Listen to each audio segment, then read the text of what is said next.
అలాగో మీ పాట అయితే పోలేదంటారు. నా పాట పోలేదు. నేను I never left music okay. All these years. Music నేర్చుకున్నారా మీరు? లేదంటే నేర్చుకున్నాను చిన్నప్పటి నుంచి? చిన్నప్పటి నుంచి నేర్పించారు. ఓకే. అంటే కర్ణాటక ఇట్లాంటివి? కర్ణాటిక్ నేర్చుకున్నాను, వర్ణాల దాకా నేర్చుకున్నాను. దాని తర్వాత చెన్నై వెళ్ళినప్పుడు రెహమాన్ సార్ గురువు గారి దగ్గర నేను ఐ లర్న్డ్ హిందుస్థానీ. రెహమాన్ గారు గురువు గారి దగ్గర. ఇప్పుడు మీరు కూడా చాలా మంది గురువు అయ్యే అవకాశాలు ఉన్నాయి. అస్సలు కాదండి. ఇప్పుడేంటండి మీరు పాటకు మ్యూజిక్ ఐఎమ్ ఏ స్టూడెంట్ అబ్బా, ఐఎమ్ ఏ లర్నర్.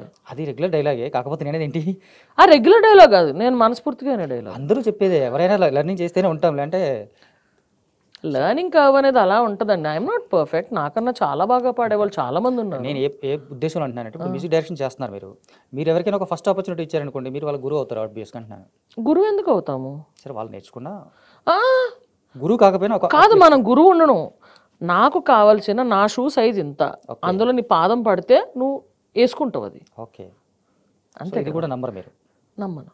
బాగుంది. ఎందుకంటే వాళ్ళకి టైం వచ్చింది మన ద్వారా. అంటే మామూలుగా ఇండస్ట్రీలో చూస్తుంటాం కదా, నేనే వాడికి అవకాశం ఇచ్చాను, నేనే వాళ్ళని పేషెంట్, అబ్బే ఏం లేదు, నా వల్లే వీడు ఇక్కడ ఉన్నాడు. శివాజ్ఞ లేకుండా చేయమైనా కదలదండి ప్లీజ్. అది మనం ఏదో మధ్యలో బ్రిడ్జ్ అంతే, మొత్తం శివాజ్ఞే అంతే. 100% వాళ్ళకి టైం వచ్చింది కాబట్టి వాళ్ళు మనకు పరిచయం అయ్యారు. నాకు కావాల్సింది వాళ్ళు డెలివరీ చేయగలుగుతున్నారు కాబట్టి నేను వాళ్ళని ఎంచుకోవడం జరిగింది, ఛాన్స్ ఇవ్వడం జరిగింది. వాళ్ళు బాగా పాడారు కాబట్టి వాళ్ళు ఉంచుకోవడం జరిగింది. మన అవసరం వాళ్ళ అవకాశం అంతే తప్ప వీఆర్ జస్ట్ మీడియేటర్స్. మీకు కల్పిక మంచి ఫ్రెండ్?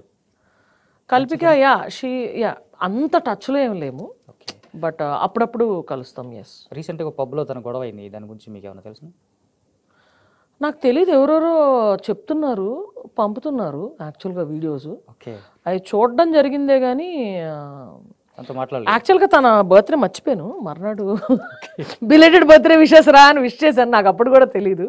ఓకే.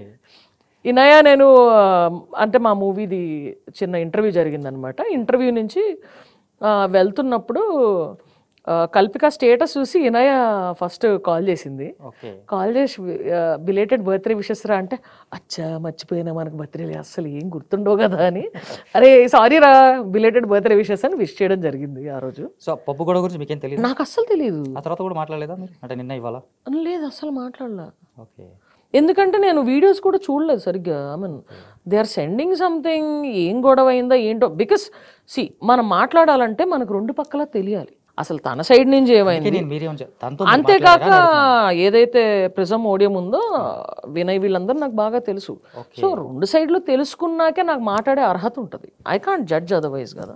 జడ్జ్ చేయడం కాదు, జస్ట్ దాని గురించి మీరేమని చెప్తారని. జడ్జ్ చేయడం నాకు యాక్చువల్గా తెలియదు, జరిగింది ఏంటో తెలియదు కాబట్టి జడ్జ్ చేయడం లేదు. ఎందుకంటే మామూలుగా ఇన్స్టాగ్రామ్లో కొంతమంది రీల్స్ ఫార్వర్డ్ చేస్తుంటారు కదా, అలా కొన్ని రీల్స్ వచ్చినాయి, అక్కడ ఏదో న్యూస్వి అన్నీ వస్తున్నాయి.